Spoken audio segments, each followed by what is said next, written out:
Could moving elections lead to greater voter participation?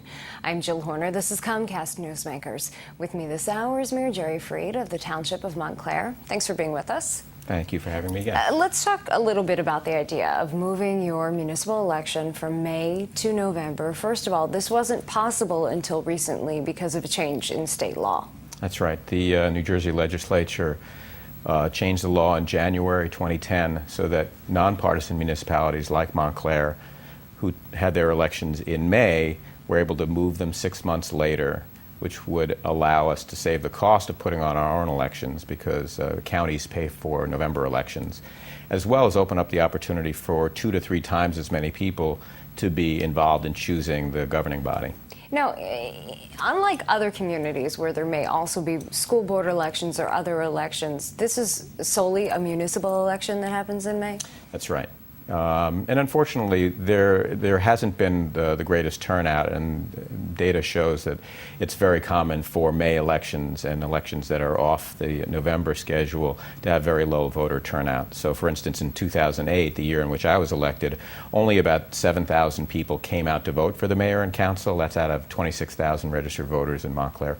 Whereas 6 months later, in November 2008, over 19,000 came out to vote. So there's an opportunity to really bring more people into the process of choosing their governing body. But to be fair, that was a presidential election year where many more people do turn out to vote. And the way the legislature wrote the law, the terms would be changed to extend the term of the existing council members. So our current council, if this is passed, would get an extra 6 months in office.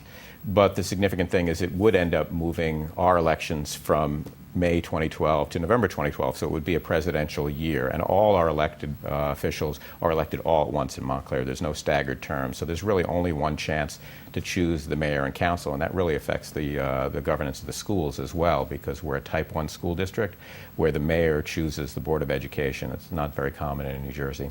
So let's talk a little bit about why you think that this should happen and the role that the community would actually play in making this decision. First of all, does the council have the ability now to put this before voters and say, you have the ability to change when elections would happen? Yes.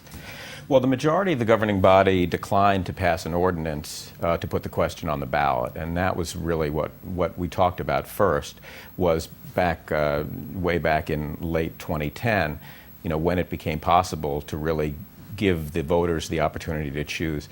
The majority of council actually wants to study this for a long time, and what they would like to do is study it all the way through early 2012, and that would obviously delay the ability to be able to do this until our next elections, which are 2016. I'm part of a group of citizens that are going out and talking to voters, and I'm actually part of a drive to get it to be a referendum on the ballot, which citizens can do. So I actually am, as a citizen, helping to circulate this petition, and there are a group of other people are as well, because frankly, we're excited about the idea of more people participating. Unfortunately, turnout is so low. Only 7,000 people choosing the mayor and council, and therefore also choosing the body that's going to make decisions over all the tax dollars in Montclair.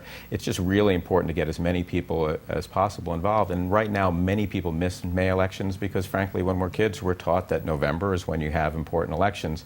And it takes a long time for people, when they move to one of those rare places like Montclair that has these May elections, to even know that the elections are happening. So you're part of this movement, the citizens movement, that would actually make this a referendum on the ballot by petition. Right, so the voters can choose. And we just have a short time left, but when would all of this change? Would it potentially change in time to make a difference for the 2012 elections? Yes, actually, if the signatures are collected by September 2nd, we expect that they will be, and perhaps by the time it airs, those signatures will be collected. It'll be on the ballot so the voters can choose to empower more voters to make their decision. Thanks so much. We've been talking with Mayor Jerry Freed. I'm Jill Horner.